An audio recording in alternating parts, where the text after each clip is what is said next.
Okay, the S&P 500, the Nasdaq 100, it seems like these videos are getting a little bit repetitive when we look at what's happening with the overall market because it's higher highs, higher lows, and we're not even attempting to pull back just yet. But I will say I think things will change going into Thursday and Friday, or at least things will change over the next 24 hours because of what we're expecting and what we're looking forward to right now. Because if we look at the Nasdaq, yeah, you're making highs. We go to SPY, yeah, you're breaking out, continuing on this trend. But the biggest thing that I'm looking at here is what's happening here from Powell. Now, Powell talks to the Senate today, Senate Banking Committee. And again, the major talks in what's happening with the market. When can we expect cuts? When will the housing market get a little bit of a spike or some help? And, Powell was pretty straightforward. He said, we're making that progress that we need to make with lowering inflation. The job market is basically where it was at pre-pandemic, strong but not overheated. But he did put a little shape in those expectations around the central bank might start to lower interest rates soon. We continue to make decisions meeting by meeting. But one thing that he hammered home talking to these guys was talking about inflation going closer to his target. It doesn't have to reach 2%, but just get towards that target, down 4% from where it was a year earlier, which is wild, right? But again, inflation moving in the right direction and unemployment rising as anticipated, right? Those are things that push us to getting those rate cuts. Because one thing that people fail to realize is that, yes, he has to watch what's happening with the market and what's happening with rates, etc.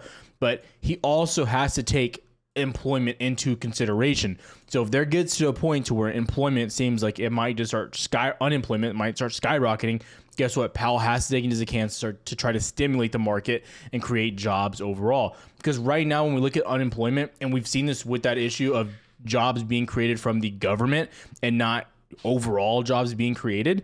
Again, we've seen him. They kind of attacked that on the Senate, which he can't do anything about. He's just reacting to data. But again, overall jobs have decreased. The only area where jobs are growing is in the government positions, and that's like a new accounting system now coming into play because this previously was not priced in with unemployment. So things to be considering. Now, when we go back to SPY, we need to keep things simple here. You have looked good. You're just consolidating at highs here. Although SPY is not breaking out, you did make a new all-time high here on the day at open. But again, Qs, the Nasdaq, what we really love to see, continue to impress, make new highs, pushing into 500 on the day. Like we've been talking about, more of the expected. Now, again, what do we look for? Let's be really clear. What do we look for in order to be bearish, right? We look for that data, guys, the data that's coming in. And if you don't know, again, if you're on Moomoo, this is the links down below. You can check them out. This is the broker that I use. But you can also check them out and go to what's happening here on Friday and Thursday. We'll go to North America. That's all we care about. But again, Friday and Thursday, that's when things really start to play out. We have our CPI coming out year over year, which has been moving obviously in the right direction downwards. But again, we want to start seeing if this happens in the same overall trend because employment continues to, become an issue. And we also have that inflation data. That's where we're going to see the market get continuation. So I say that we're having some consolidation here on SPY and Dow, and Nasdaq just keeps going higher. Again, I expect the market to boom if CPI and PPI prints as expected, prints in the direction of downside inflation, right? And Powell's kind of hinted again at those, rate cuts coming if that's the case. So things to be anticipating. Now, for this week, we anticipated decent movement into 500. That was the important thing that we were watching here on Qs. And that's kind of what happened. Pushed to 500, pulled back. Now we're just consolidating here. If we go back and we look at the overall heat map, it's important to identify what's really going on. The Dow had a pretty decent day bouncing back. Overall, Nasdaq was kind of red, flat reddish, right? NVIDIA, AMD had decent days. But again, overall, as you can see, a lot of red across the board and a lot of mixed feelings here. But if we really look at what's happening here, Dow is what got all of that love, right? Dow got a lot of good bounce from market open. That's what you wanted to see, pushed almost into 39.8. That's what you also wanted to get out of this range. It's also worth mentioning, we've been tracking Dow for a minute. You're in the apex of that pennant as well, ready to make a decision very soon. Again, coming into CPI and PPI. Timing is everything here. Okay. So again, when we look at that, it's important to realize this is kind of what we expected. That data that we tracked yesterday, T-1, T-2. We look at this is going into CPI, which is on Thursday. Now, what do we know? This the dark bar here represents volume on CPI days for each month, as you can see. We'll zoom in a little bit more for you. Okay. Now you can see typically our highest volume comes in either at CPI day or the day after CPI. Okay. Now, as you can see, some of the great CPI readings, the volume has been even better the day after. Okay. And so what typically happens the day before and the day, T-2, T-1, terrible volume. This is what we've been talking about, is we expected lower volume to come in here on the S&P specifically. And what happened? You look at what's happening here on the S&P. Now, I get it. Volume hasn't been amazing the past few weeks, right? But I mean, today broke some records. Today might have broken your record for the worst volume that I've ever seen on the S&P 500. I'm not going to lie. 24 million. That is crazy. That is crazy. That is crazy when we look at what's happening here. That's the amount of volume we had traded on the S&P 500 today. Absurd. So again, not a lot of new money coming in here. Why? Does that mean we're bearish? Not necessarily. Does it mean we're bullish? Not necessarily. Okay. We look at overall what's happening, puts versus calls in the market. We've seen puts at a very low level overall. But when you look at the Nasdaq here, again, I always say this, you gotta, you make your money when you're coming into those supports. Like we go into Apple. I was telling everyone Apple is the best buy of the year. 206, 210, best buy of the year. Now it's at 230. Am I buying Apple up here? No, I bought down here when it was a great opportunity. Now, do I think Apple is still going to go up? I do. But again, I buy where I see the value. And that was value down here. Now, Nasdaq. I mean, I really look at this and I have to view this from an unbiased precedent and viewpoint, right? When I look at Nasdaq, I think it has upside. Don't get me wrong. But I mean, is this the buying opportunity up here? Probably not. I'm just saying, maybe a retest of 20,400. Am I expecting a pullback? Not even necessarily, especially if data comes out good. But I have to be careful where I'm buying and when I'm buying. And again, I say this all the time. Now, you've had a great move, you've had a great breakout, but I'm still being cautious, especially prior to that data. Because again, what's the one thing that can bring us down? Yep. It's when data surprises us. So if data comes out higher than expected and inflation has a resurgence or shows stickiness, well, then guess what? The market's going to pull back. And I don't think that's going to happen just yet. But I will say, I'm not going to put myself in a position after getting and winning all this money to go into the viewpoint of, okay, let's risk it all right now. Understand, you make your money on the breakouts when you get the go-ahead from the Fed, from the data that's coming. And that's where you make your money, not trying to guess, okay? You might miss an initial amount of that money, but you're always going to be able to find another trade, another entry, etc. I want to make that very clear, okay? If you're not following on Twitter also, I recommend following. The link is down below. Tyler Wilson 119 is my Twitter. Again, charts, everything like that, what I'm going over, big setups throughout the day, pullbacks, etc. All that stuff is posted there, so make sure you're checking that out as well. Again, if you're not using Moomoo or using whatever broker, I'm never going to tell someone, go use this broker. It's going to change your life. At the end of the day, it comes down to how you trade and what you're using. But I'm going to tell you right now, Moomoo is who I use. And when you're seeing all my videos, all my stuff on Twitter, etc., that's who I'm using. Another big part here too, guys. I could go into about the fills and everything like that. You guys have seen how I live trade and do all that on TikTok and stuff like that. But I'm going to tell you right now, I want a broker that's not going to go down randomly. I want to be able to get someone on the line, talk to them whenever I have an issue. That's me as a trader, right? And Moomoo fills all those boxes for me, right? Now, they also have everything that a lot of these brokers don't have, right? We can go into unusual activity for free on options. We can go into the news articles, the calendar, etc., right at the tip of your fingers. But again, at the end of the day, you got to use what you got to use. Check them out. The link is down below. This is a paper folio too if you want to use that to practice paper trading and chart all your stuff right there. But again, it's who I use. Check it out. Link is down below. Now, let's go into some good stuff here, right? Let's get a little bit deeper, okay? Number one, we're going to go over some DXY. Now, again, you're going to see a lot of indecision here. And this really paints the picture of where you're getting direction versus not getting into direction here right now, right? DXY has been dropping, but today just consolidating on support that we have marked out. 30-year yield also consolidating at the 200 SMA, not doing much, right? This makes logical sense where we're at, how we're moving. Understand that. Where you get the follow through, where you get decision making with the market, very clear, is when you start seeing the data give you the answer. And I just got to harp on the data that's coming out again, guys, because I say it time and time again. People lose their money betting and making big gambles prior to this data. Again, this is the best time to lose your money, is getting aggressive prior to data coming out. So again, my personal opinion, and I will say, I'm going to tell you right now, unpopular opinion, I'm a big bull. I'm a very big bull in the market. But I'm going to tell you right now, as of right now on the S&P 500, there is more risk for the downside than there is for the upside. What does that mean? If data comes out good, yeah, you're going to move up. But if data comes out bad, you are going to get slapped. And I mean, you're probably going to have like a 20, I don't want to say a 20% drop. It's going to be at least a 10% drop over the course of like a week and a half. Okay. I'm going to tell you, it's going to be aggressive and it'll be strong selling because you just expect such good data coming out because it has been and what the Fed has been saying. So I want to make sure that's understood, right?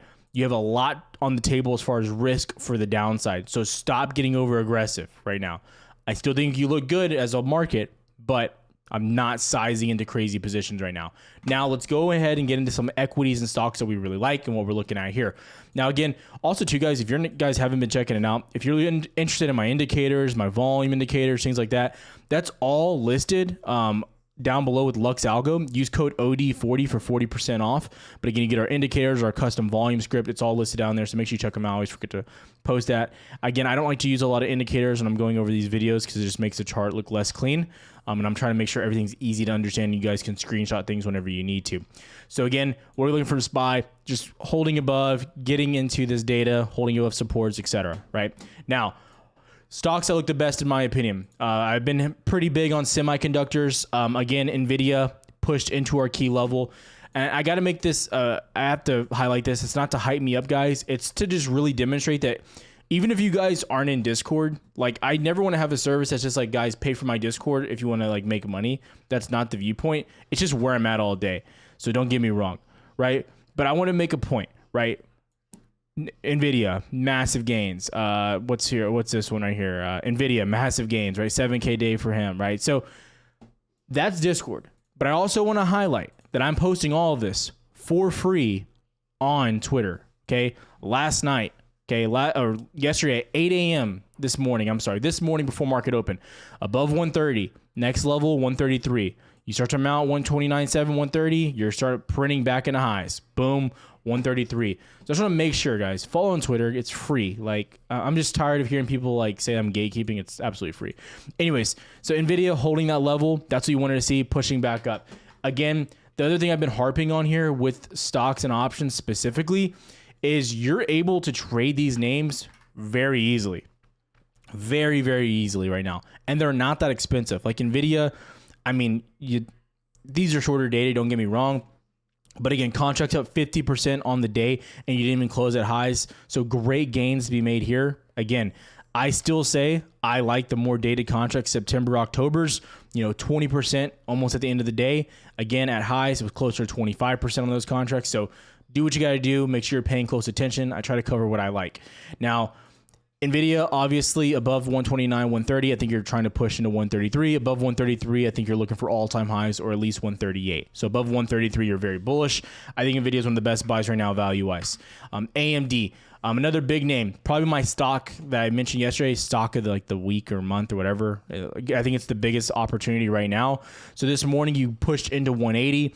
Again, you need to mount 180 to 182. You start mounting this level, and you're pushing back into 200 with ease. There is a minimal volume, people. Minimal volume into 200, at least 194, right? So you have nothing up here. So you start to mount 182, lots of upside potential here. You came right into 180, you rejected off it, you pulled back. And I think the pullback is the most interesting thing here on AMD. Double bottomed at our key level, 174.8. I marked this out on Twitter as well, but you're pushing back up, looking for a mount, and then that's when you're going to have your big opportunity.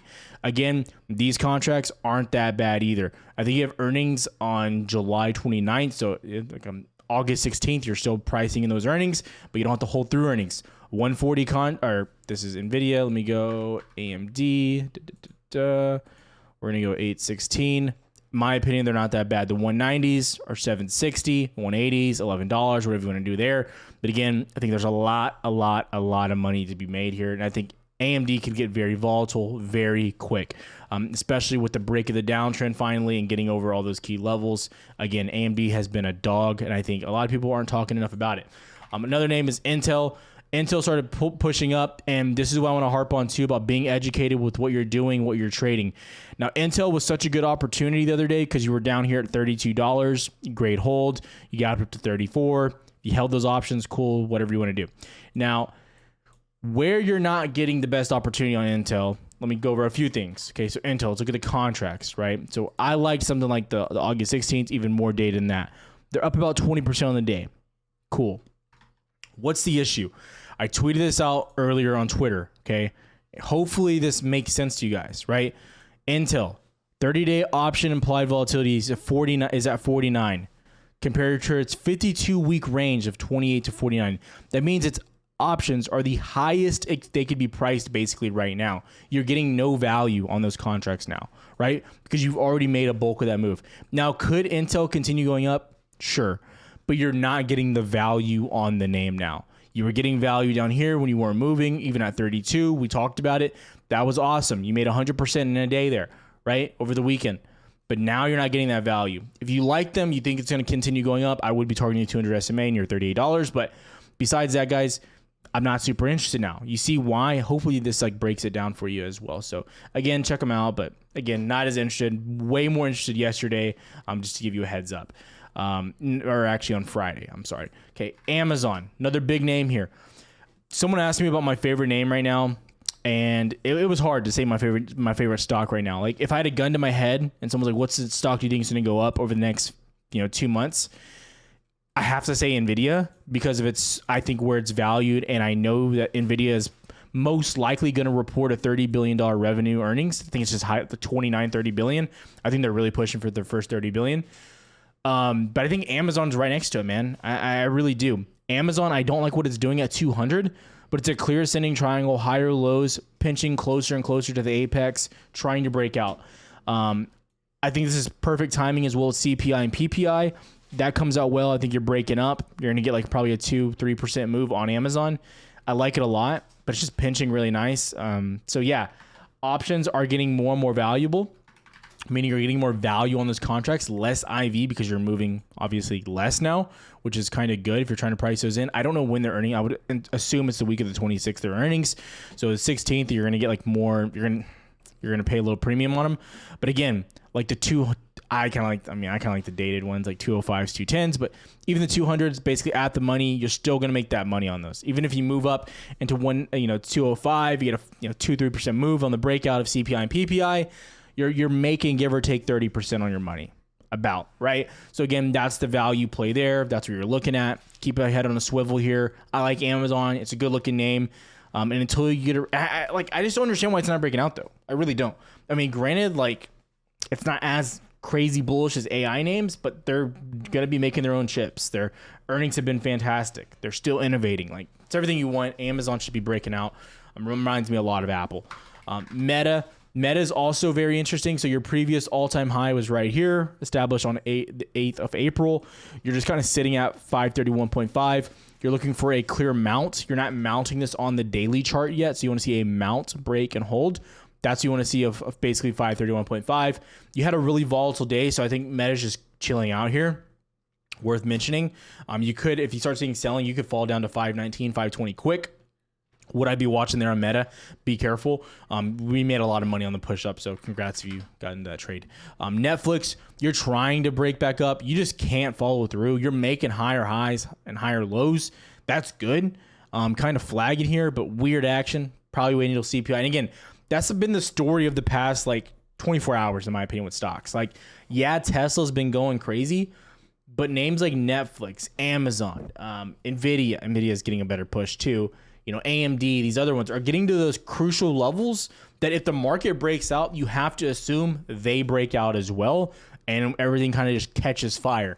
It's also worth mentioning, again, you're going to have all those bank earnings kick in on Friday as well after PPI and CPI. So this could really start to catch a fire. And remember, earnings season starts this Friday going into next week. So it's going to be wild. It's kind of like a perfect storm happening right now. So be watching those names. Tesla's crazy, guys. This is crazy. I'm not going to lie. I've been posting a lot about this. The only thing you've really been able to trade over the past day and a half, if you're not catching the initial move on NVIDIA or AMD, has been Tesla. Okay. So Tesla, your key level is 264, 262. You get above 264, 265 and hold. I mean, your next target is 290 to 300. Like, you're going to move pretty simple. Like, you're going to jump up to 280, 277, and then jump up to 290. It's going to be quick. So Tesla, like, this is crazy. They have earnings coming up soon. Be careful. But again, like, Tesla looks wild. We can bring up Tesla's earning whispers to make sure. I'm pretty sure it's next week. I'm like 90% sure. Tuesday the 23rd. Actually, no, you have not this week coming up, but next. So pretty crazy that that's going to be happening. But yeah, so you got some time on Tesla. Like, still really juicy name, has room to run, and getting a bulk of his move before earnings. Earnings could be concerning, but we'll see.